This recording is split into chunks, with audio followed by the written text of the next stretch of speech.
Blog Talk Radio. They tried to bring me down. I was accused of something I didn't do. They fill my head with doubt. And the truth matters.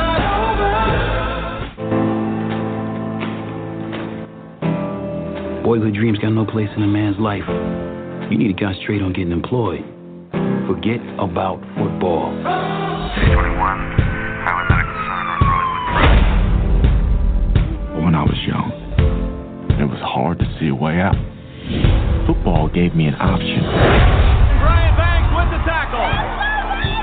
By the time I was 16, I had the attention of the NFL. The sky is the limit for this kid. So what happened? Why don't you play anymore? Brian Banks was 16 years old when he was accused of a crime he did not commit. He lost 11 years, scholarship. He was prevented from playing football. The system is broken. We have 10 months to clear his name. If in that time they do not overturn your conviction, you'll be a prisoner again. I need something big, something extraordinary. It's extraordinary that I'm still here. I'm still standing. Yeah. You ever been locked up? They nearly killed me. How did you survive it? Almost did. Then I met a man who showed me a different way.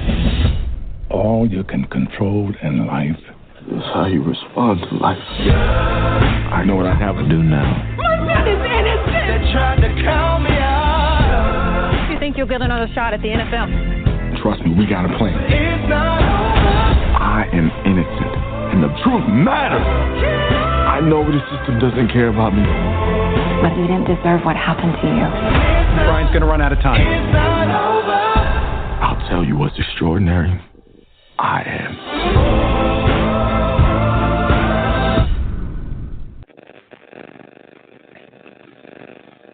Well, good morning. I hope everyone is doing well. Thank you for tuning in to Locker Talk on the Bachelor Pad Radio Network, where you hear about NFL stars of tomorrow today.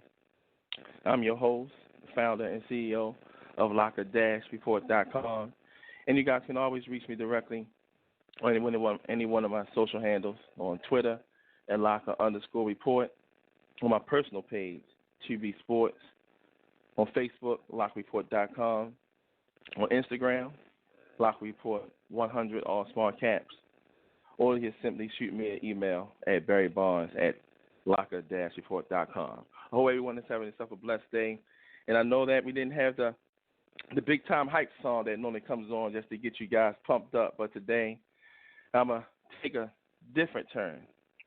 And today I'm going to focus on Brian Banks. Brian Banks is an extraordinary gentleman who I had the pleasure of meeting in 2015. When I first met him, we talked a lot. He told me about his story, which everyone in the world would get an opportunity to see on August the 9th. And it's about his story, how he was falsely accused and he had to go to jail for a short period of time, but when you're in jail, it always feels like it's an eternity. I can honestly say that I've never experienced that. I would say for any man, not just a black male, but for any male, the two most devastating things that a man can go through is witnessing the loss of their child or a close family member, pretty much a child especially, and also going to jail falsely accused. Because when you go into that situation, knowing that the system is set up against you, knowing that those around you who believe in you may all of a sudden not believe in you, and then to deal with the constant struggles that goes on inside of the prison, where men have to generally fight to stay alive. And if you don't have that street mentality or that drive to want to fight all the time, and you come from a different type of lifestyle when you're in there with legitimate criminals, it's even harder. Mr. Brian Banks, when I first met him, he was with the NFL in 2015. And the story with Brian Banks is very interesting. When he was in high school in 2002 at Polytechnic High School in California, he was pretty much a big deal. All the schools wanted him. During that time, everyone is familiar how Southern California, USC, was pretty much the big boys of college football. And Pete Carroll, UCLA, everybody wanted him. And so knowing that he was pretty much the next big thing to come out of California, and even at that time had some NFL teams that was looking at this extraordinary linebacker who pretty much was just dominating on a high school level.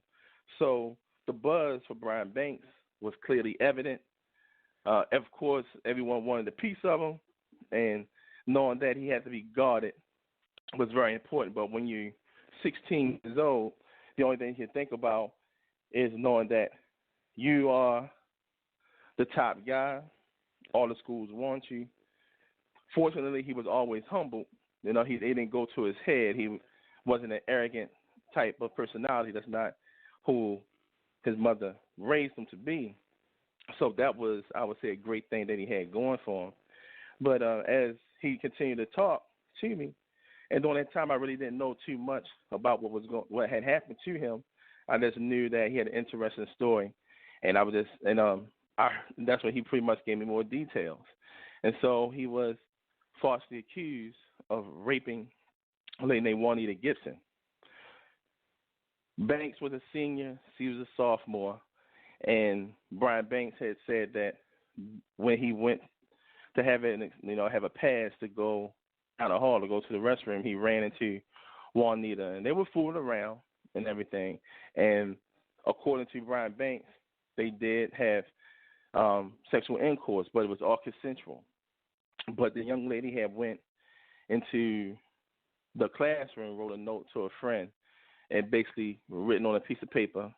According to reports, it was a poorly misspelled piece of paper with a whole bunch of misspelled words, basically saying that Mr. Banks had dragged her, pulled her down to the basement, pulled her pants off, and he knew that she was a virgin, and she's no longer a virgin anymore. And so, as you can see from that point on, a big, gigantic, powerful black guy, smaller white girl, go to court, say he raped me. You know what the outcome of that is going to be. So he was thrown in jail. A football career, everything in his life was pretty much, done at that point. And then from that point on, the young lady, Miss Gibson, and her mother wound up suing the school for a little bit over $1 million because they said the school was in an unsafe environment, and sued the school. And so during the course of the time with Mr. Banks, with him in jail, fighting for his life, trying to get people to understand what was going on, what he was able to do was that he was basically facing 41 years to life. And with facing that conviction, his attorney told him to accept a plea deal. Now, when you accept a plea deal, in most cases, well, in all cases, it looked like, yeah, you did it. And you want to try to have an easy way out, to look for mercy upon the court. But his best option was to take the plea deal, and the plea deal was to be in prison for 5 years, be on probation for 5 years, but he had to register himself on the sex offenders list, which he did, and he cooperated. And then from there, that's when things started to change. Now, I had the pleasure of interviewing him in 2015 when he was at the Baltimore held NFL Regional Combine workouts. So I had the opportunity to talk to him today. At that time. But his interview is relevant knowing that his movie come out on August the 9th. And I just wanted you guys to hear my interview that I had with Mr. Banks in 2015 leading up to his movie that he fought to get out. And I'll tell you a little bit of backstory on that, how it went from being on the small screen to eventually being on the big screen. So you want to hear the interview that I had with Mr. Banks in 2015 in Baltimore at the NFL Regional Combine.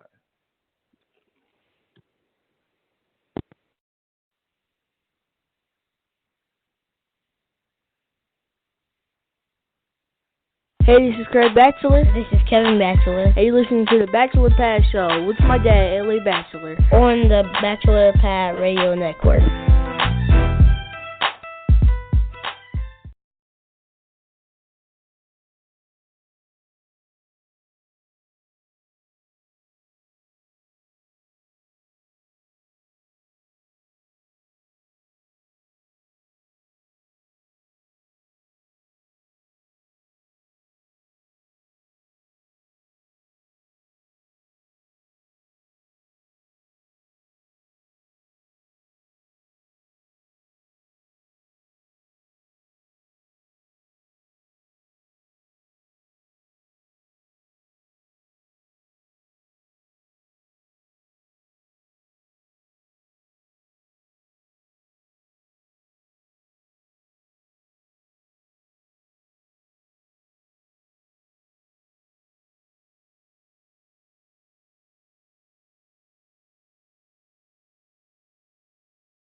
And we're back. So thank you for listening. That's on the Locker Talk on the Bachelor Pad Radio Network. We're here about NFL stars of tomorrow today. I'm your host, Barry Barnes, founder and CEO of Locker-Report.com.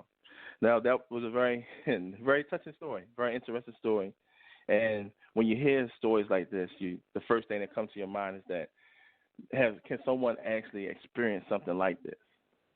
And the answer is true. And unfortunately, it's experienced pretty much every day.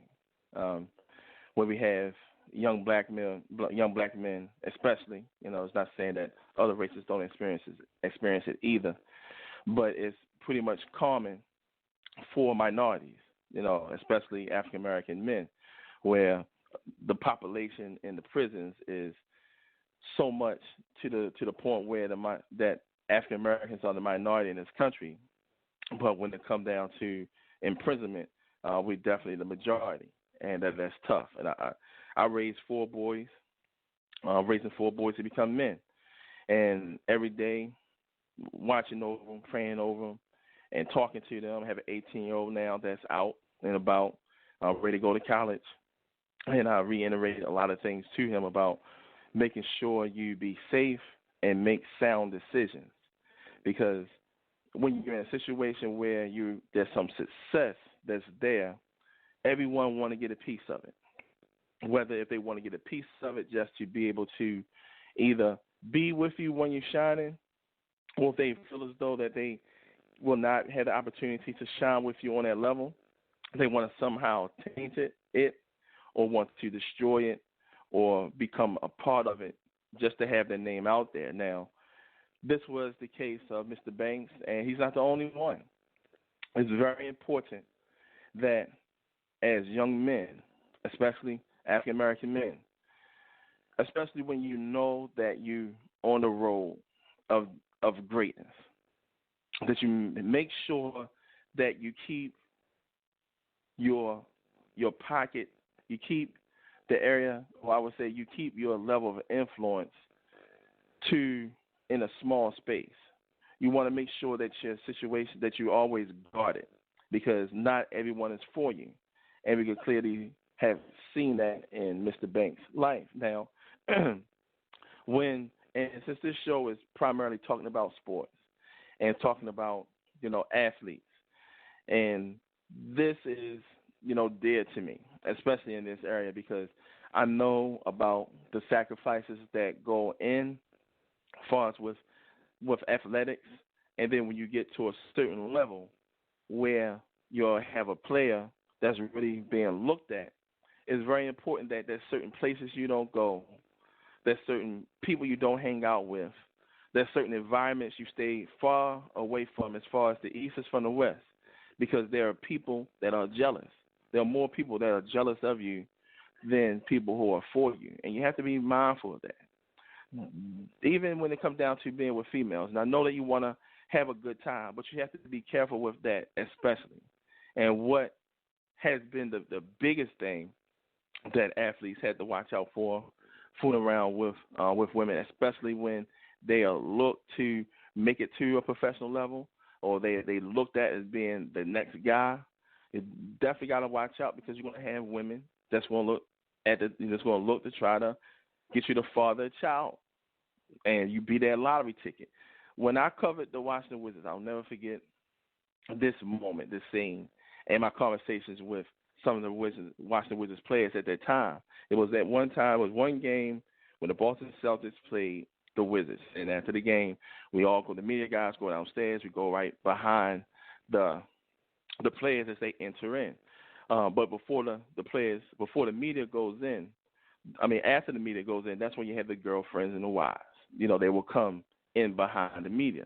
But that particular night, it was a lot of females. And so after the players had went through, the wives had went through, girlfriends went through, but there was an abundance of girls that walked in.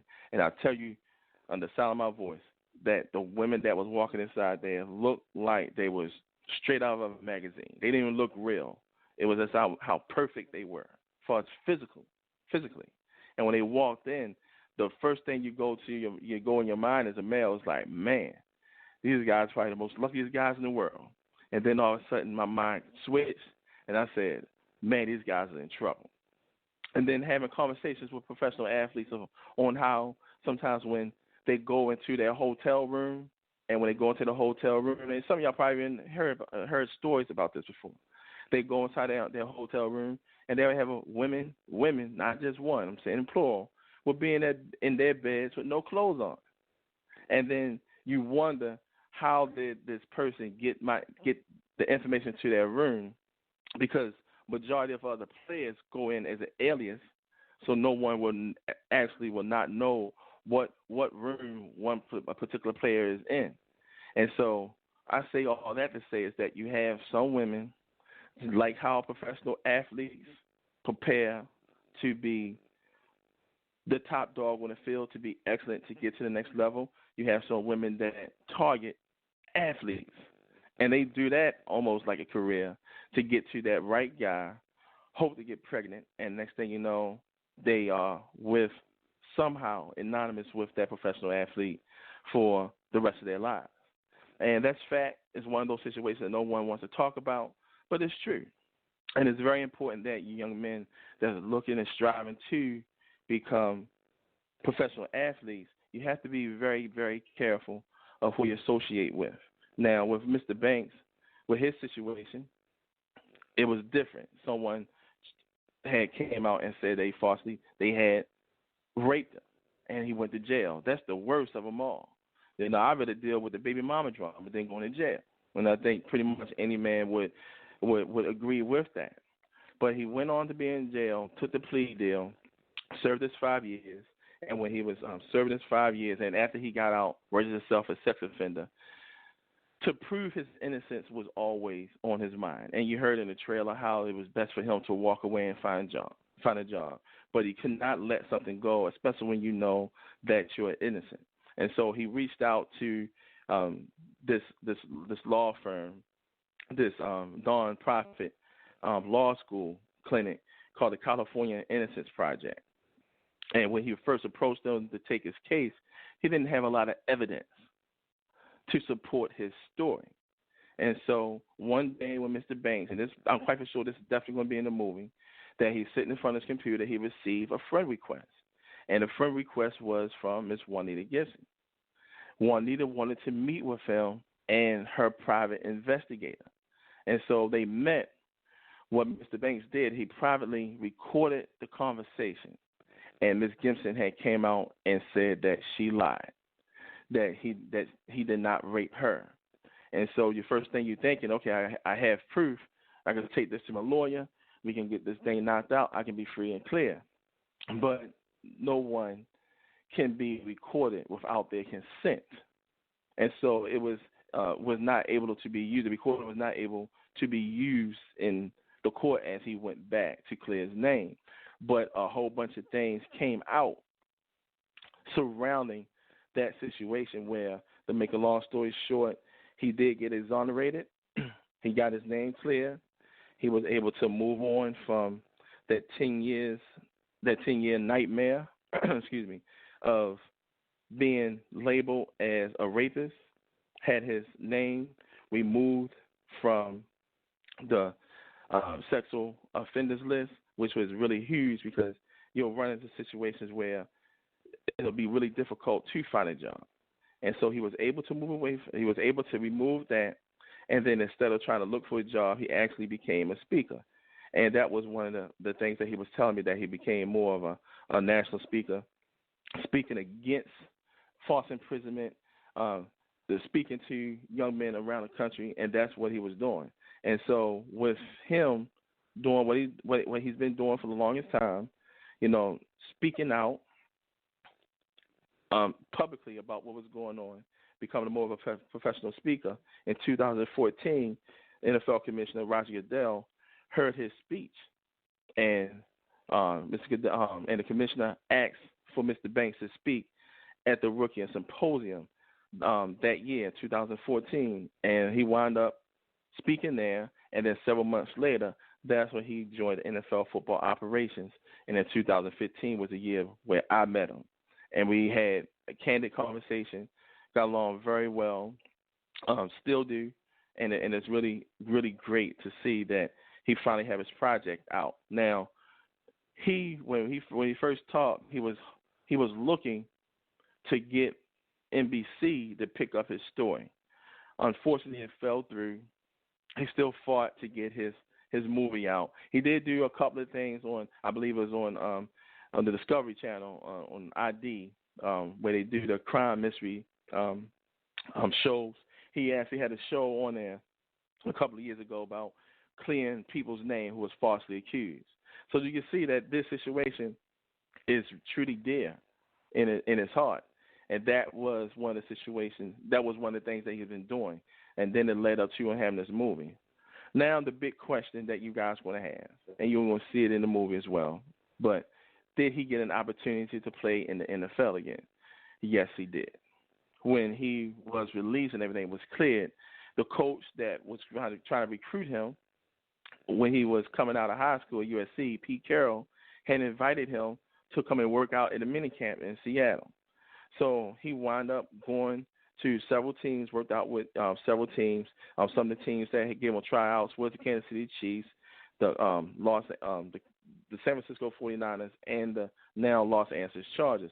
So teams did work him out. Then he wound up signing with the Las Vegas Locomotives for the UFC, which pretty much was indoor football. But when that season was suspended, the Atlanta Falcons signed him in 2013, where he worked out, went to training camp, did the OTAs, had his debut in the NFL in the same year, in 2013, where he made his debut and had 2 tackles against the Cincinnati Bengals. And he played in all 4 of the preseason games. But he did not make the squad going into the final cuts. Being away from the game of football, especially on the NFL level, that if you're not really playing it and you're not really getting the type of workout that you need to play on that level, it's going to be really difficult to play in that league, and he experienced that. But at least it helped him to bring closure, because right after he recognized that his time has passed, that's when he became more of a national speaker. And that's what opened the door for him to, at some capacity, to still be a part of the NFL. Now you have this burning question about Miss Gibson, knowing that she came out and confessed. Now, she disappeared pretty much off the face of the earth, especially when this whole thing came out and with Mr. Banks clearing his name. And so what Poly High School did in California, they went back after the money that Miss Gibson, her mother, had and her family won when they sued the school. And so the school pretty much won back double of what they were rewarded, a little over $2 million. So the school got their money back from her. Did they get every penny back right now? That part I'm not for sure, not for certain. But the school was rewarded, and Miss Gibson had to pay the school back the money that they gave to her and her family when they should not, after they fabricated the entire story. So at least this story had a happy ending. There are a lot of stories that do not have a happy ending. There's not a lot of African American men that is probably strong enough to be able to go through a situation like this and probably would just give up. But this situation is unique. It's not like a situation out in the street, dealing with it. This is someone going to prison and having their name splattered. And to see that he was able to come out, there's tons of African American males that has been released from prison, from false imprisonment, probably 30, 25 years later. There's a young man who went to school with me in middle school. He spent close to over 30 years. He was just recently released 2 months ago from being false imprisonment of an attempted murder charge, and that happened in Baltimore City, Mr. Ferguson. So he was released. So this happens a lot. Not a lot of people have this type of rainbow story at the end, but Mr. Banks did. So I would say to you guys, and I implore you guys, on August the 9th, go see Mr. Banks' movie. It's life-changing. Those guys that's looking to play professional sports, you definitely need to go and see it, because you want to make sure that this is another example. Someone else's experience being your experience. I would hope that the parents who are raising kids, young black males, to go and see that movie. And that way you can learn and let it be a teachable movie. Not everyone is always bad, but you have people out there that's out to get you. And his story is a clear example. You listen to Locker Talk on Bachelor Pad Radio Network, where you hear about NFL stars of tomorrow, today. Next week, I will be in Dallas for the NFL officiating clinic. I'll definitely will come to you guys live next Friday in Dallas, talking about what's going on as things lead up to the NFL season, and definitely will have some interviews from there. Until then, everyone stay safe, continuing to enjoy your July 4th weekend. Be safe out there, stay blessed, and I'll talk to you guys real soon. Have a good one now. Bye-bye.